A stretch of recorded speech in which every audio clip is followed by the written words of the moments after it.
Mga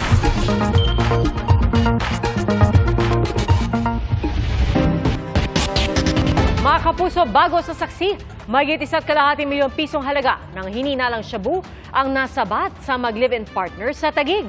Ang parokyano raw nila mga driver ng jeep at tricycle. Saksi, si Nico Wahe. Inaaresto namin sa salang Section 5 and 26 RA 9165 o pagbebenta ng iligal na droga. Matapos ang isang buwang pagmamanman, nalambat din sa buy-bust operation ng Drug Enforcement Unit ng Southern Police District kagabi ang mag-live-in partner na sina alias Karat alias Miriam sa kanilang bahay sa Barangay Maharlika, Taguig City.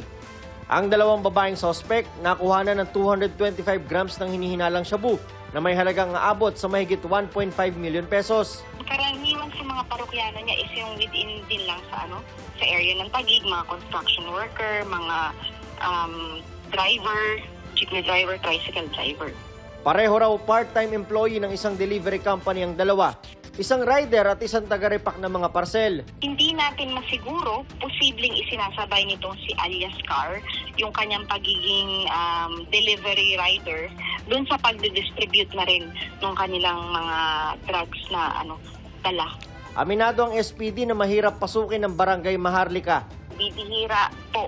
Kumbaga napakadalang nating makapasok dito sa Maharlika kung hindi lang dun sa tulong ng ating asset na tinulungan yung ating mga operatiba na makapasok, ma-infiltrate itong Maharlika. Kasi alam naman natin pare-pareho na hindi basta-basta mapapasok itong area na to.